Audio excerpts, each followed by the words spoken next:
पर रामचंद्र भगवान की, सियावर रामचंद्र भगवान की, माता जानकी की, माता जानकी की, भारत माता की, भारत माता की, भारत माता की, वंदे वंदे वंदे। नमः पार्वती पतिये हर हर।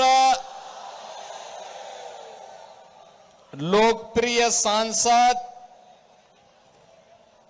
प्रदीप कुमार सिंह जी, पूर्व केंद्रीय मंत्री और माननीय सांसद गुजरात श्री देबू सिंह चौहान जी, नरपतगंज से एनडीए की प्रत्याशी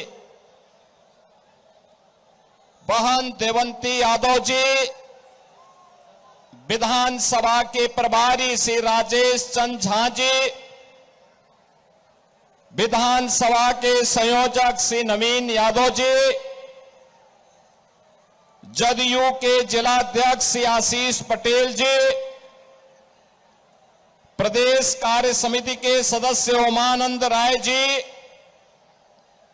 जिला मंत्री आलोक शाह जी, जिला महामंत्री राजेंद्र यादव जी, आकाश राज जी, नागेश्वर यादव जी, लोजपा के जिलाध्यक्ष श्री अरुण सिंह जी, भारी संख्या में नरपतगंज अररिया से जुड़े हुए मेरे सभी उपस्थित बहन और भाइयों, भक्ति और शक्ति की इस पावन धरा को जिसने अनेक महान क्रांतिकारियों को और साहित्यकारों को जन्म दिया है, ऐसी पावन धरा को कोटि कोटि नमन करते हुए आप सभी नरपतगंज के बहन और भाइयों का मैं हृदय से स्वागत करता हूं, अभिनंदन करता हूं। बहन और भाइयों, बिहार विधानसभा चुनाव के प्रचार का ये अंतिम दिन है। कई जगहों पर मुझे जाना है, लेकिन आपके लोकप्रिय सांसद का स्नेह मुझे यहां खींच करके ले आया है।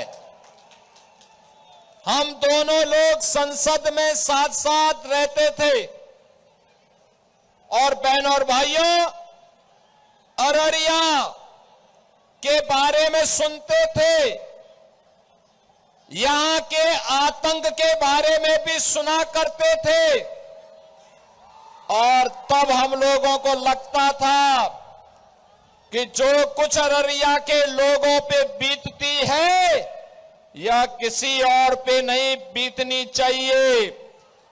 पर्व और त्योहारों में कोई दंगा फसाद नहीं होना चाहिए, कोई गुंडागिर्दी बहन और बेटियों की सुरक्षा में सेंध नहीं लगनी चाहिए।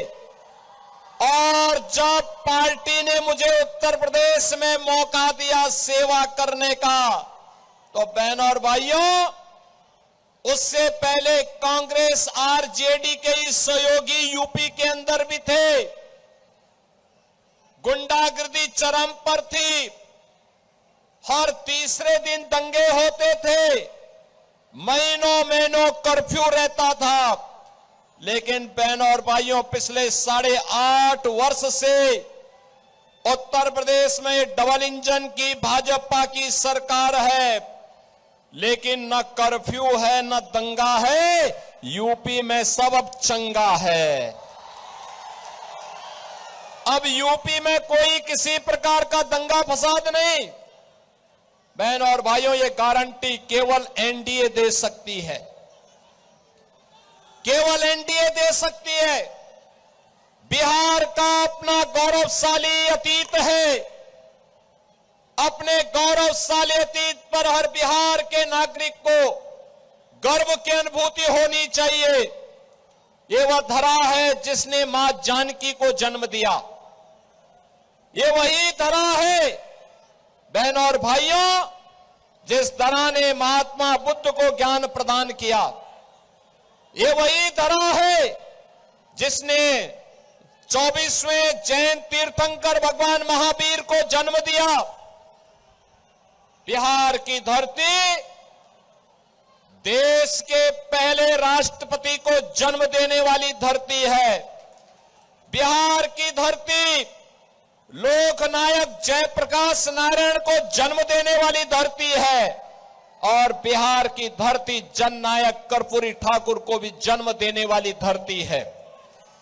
बहनों और भाइयों, बिहार की धरती आर्यभट्ट भी देती है और बिहार की धरती ने ही आचार्य चाणक्य और चंद्रगुप्त मौर्य की जोड़ी भी बिहार की धरती की ही देन है देश को।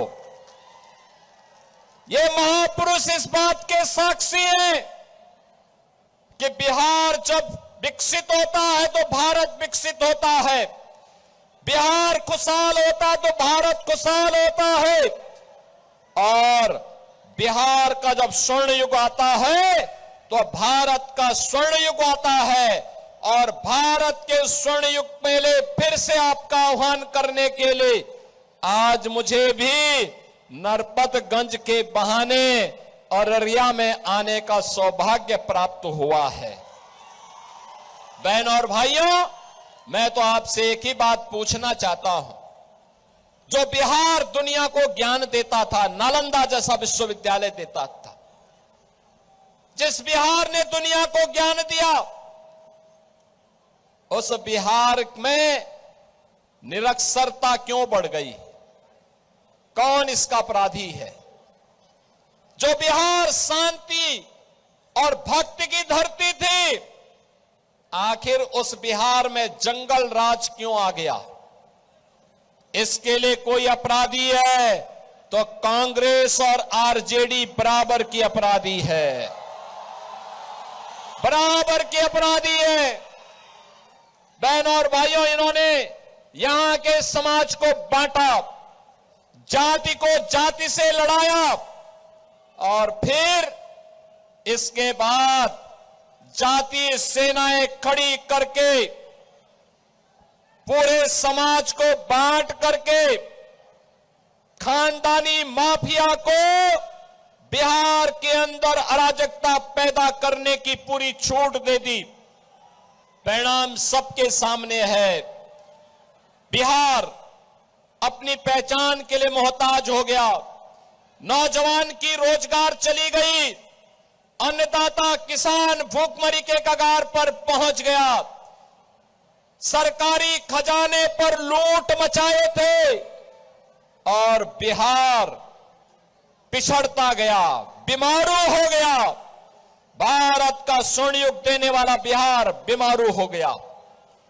बहनों और भाइयों, 2005 में नीतीश बाबू के नेतृत्व में एनडीए की सरकार बनी और पिछले 20 वर्षों में बिहार ने जो प्रगति की है, आज बिहार में क्या नहीं है? रोड की कनेक्टिविटी है, रेलवे की कनेक्टिविटी है, बिजली की व्यवस्था है, घर घर में शुद्ध पेयजल की व्यवस्था है। बिहार में अब मेट्रो का संचालन हो गया है। बिहार में अब एनआईटी है, आईआईटी है, एम्स है, आईएम है, मेडिकल कॉलेज और इंजीनियरिंग कॉलेजेस की एक लंबी श्रृंखला आज बिहार के अंदर है, जो समृद्ध बिहार बनाने के लिए सुशासन की सुदृढ़ नींव पर एक मजबूत आधार खड़ी हो चुकी है। और बहनों और भाइयों, आपने देखा होगा मोदी जी के नेतृत्व में पिछले 11 वर्ष के अंदर मोदी जी ने जो कहा वो करके दिखा दिया। याद करिए, याद करिए, जब अयोध्या में श्री राम जन्मभूमि के लिए आंदोलन चलता था तब राम भक्त कहते थे, बिहार के राम भक्त कहते थे, राम लला हम आएंगे मंदिर वहीं, राम लला हम आएंगे मंदिर वहीं। लेकिन कांग्रेस के लोग हंसते थे, कहते थे राम मंदिर नहीं बनने देंगे। सुप्रीम कोर्ट में कांग्रेस ने एफिडेविट दे दिया, कहा कि राम तो हुए ही नहीं। बहनों और भाइयों, आरजेडी ने राम मंदिर के रथ यात्रा को रोक दिया था। इनके पार्टनर समाजवादी पार्टी ने उत्तर प्रदेश में राम भक्तों पर गोली चला करके लहूलुहान किया था। लेकिन तब भी राम भक्त कहता था, राम लला हम आएंगे मंदिर वहीं बनाएंगे, लाठी गोली खाएंगे लेकिन मंदिर वहीं। और अयोध्या में भगवान राम का भव्य मंदिर बन गया है, बन गया है ना मंदिर। कोई संदेह है क्या? अगर अयोध्या में भगवान राम का मंदिर बन गया है, अयोध्या के इंटरनेशनल एयरपोर्ट का नामकरण भी भगवान वाल्मीकि के नाम पर हो गया है। अयोध्या में जो रेन बसेरा बने हैं ना, उनका नाम निषाद राज के नाम पर है।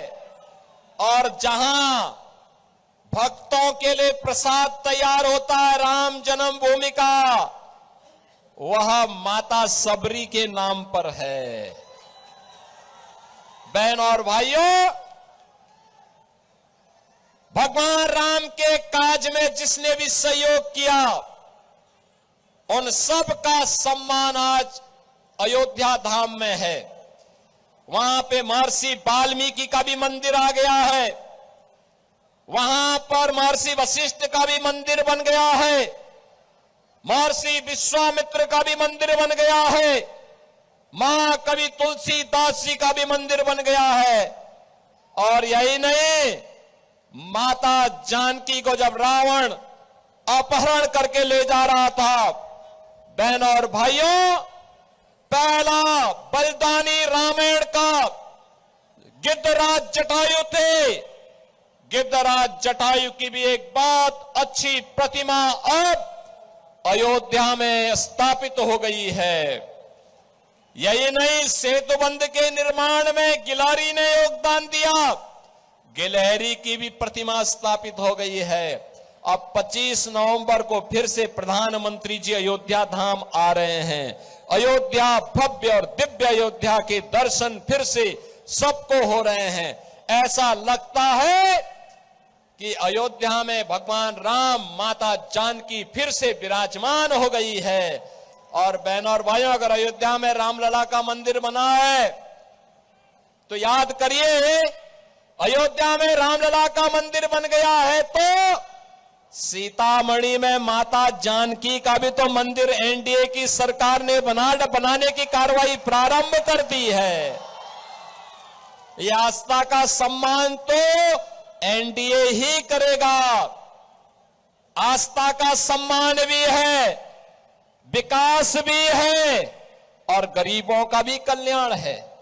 याद करिए, मोदी जी ने 11 वर्ष में 80 करोड़ लोगों को हर महीने फ्री में राशन की सुविधा का लाभ, 50 करोड़ लोगों को आयुष्मान भारत के अंदर 5 लाख रुपए का मुफ्त उपचार की व्यवस्था, 46 करोड़ लोगों के बैंक में खाते खोल करके भ्रष्टाचार मुक्त व्यवस्था, 12 करोड़ अन्नदाता किसानों के घर में किसानों को प्रधानमंत्री किसान सम्मान निधि का लाभ। बहनों और भाइयों, 12 करोड़ गरीबों के घर में शौचालय, 10 करोड़ गरीबों के घर में रसोई गैस के फ्री में कनेक्शन, 4 करोड़ गरीबों को फ्री में आवास की सुविधा और 3 करोड़ गरीबों के घर में फ्री में बिजली। यानी बिहार में बहनों और भाइयों, राशन फ्री, स्वास्थ्य फ्री, बिजली का कनेक्शन फ्री, रसोई गैस का कनेक्शन फ्री और जल से नल की व्यवस्था फ्री। ये है लोकप्रिय सरकार एनडीए की नीतीश बाबू के नेतृत्व में जो आज बिहार को आगे बढ़ाने में आपका योगदान दे रही है। और बहनों और भाइयों, अब तो बिहार का नौजवान सिविल सर्वेंट बन रहा है। आईएएस में, आईपीएस में बिहार का नौजवान आज टॉप कर रहा है। आज बिहार का नौजवान अपना स्टार्टअप स्थापित कर रहा है। आज बिहार का नौजवान अपना उद्यम स्थापित कर रहा है। आज बिहार का नौजवान देश और दुनिया में जहां कहीं जाता है, अपनी पहचान के लिए मोहताज नहीं, अपनी नई पहचान बनाता है। और बहनों और भाइयों, यही कहने के लिए हम लोग आए हैं, यही कहने के लिए आए हैं, ये जो खानदानी लुटेरे हैं, ये खानदानी माफिया का समर्थन करके बिहार में फिर से जंगल राज लाना चाहते हैं। ये महागठबंधन फिर से जंगल राज की ओर से जंगल राज बिहार के अंदर लाना चाहती है। इस जंगल राज से बिहार को मुक्त करना है और इसके लिए आपका आह्वान करने के लिए हम लोग आपके पास आए हैं। बिहार में फिर से जंगल राज ना आने पाए, इसके लिए एनडीए सरकार फिर से आवश्यक है। बहनों और भाइयों, यूपी की 25 करोड़ जनता तो संकल्प ले चुकी है। कांग्रेस, आरजेडी या एसपी, इनमें किसी को भी यूपी के अंदर नहीं आने देना है। और यूपी में तो अब तो, जो मैंने पहले भी कहा, अब न कर्फ्यू है न दंगा है, यूपी में सब चंगा है। यूपी में माफिया के ऊपर जब बुलडोजर चलता है बहनों और भाइयों, उसकी हड्डी पसली एक कर दी जाती है, सड़क बना दी जाती है, उसकी संपत्ति को जब्त करके गरीबों की हवेली बनाई जाती है। तो नया यूपी अगर उसके लिए तैयार है तो बिहार भी अब तैयार है।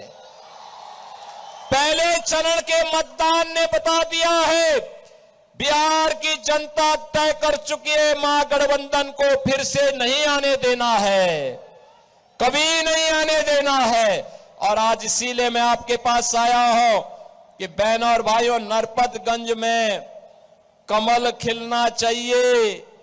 नरपतगंज को घुसपैठियों का लॉन्चिंग पैड नहीं बनने देना है। याद करना, ये लोग आएंगे, पंचर बनाने के नाम पर आएंगे, विकास का ही पंचर कर डालेंगे। नहीं बनने देना है, नहीं आने देना है। बिहार के विकास में अब कोई भी बैरियर नहीं बनने देना है।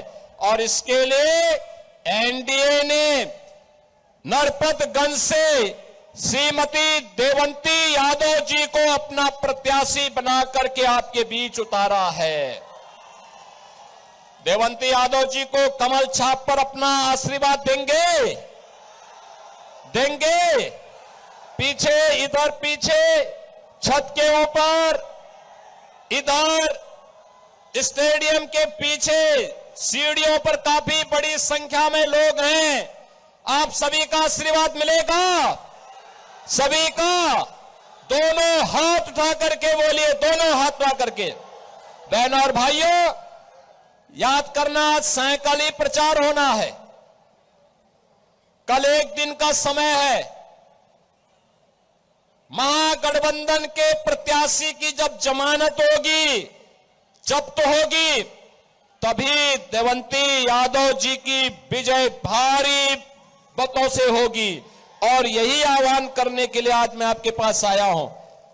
भारी बहुमत से कमल छाप को एनडीए के प्रत्याशी को विजयी बनाएंगे, विजयी बनाएंगे, घर घर जाएंगे। मोदी जी का, नीतीश बाबू का संदेशा घर घर पहुंचाएंगे। प्रदीप सिंह जी का संदेशा घर घर पहुंचाएंगे। तो मेरे साथ बोलेंगे, भारत माता की, भारत माता की जय श्री राम, जय श्री राम, जय जय श्री राम।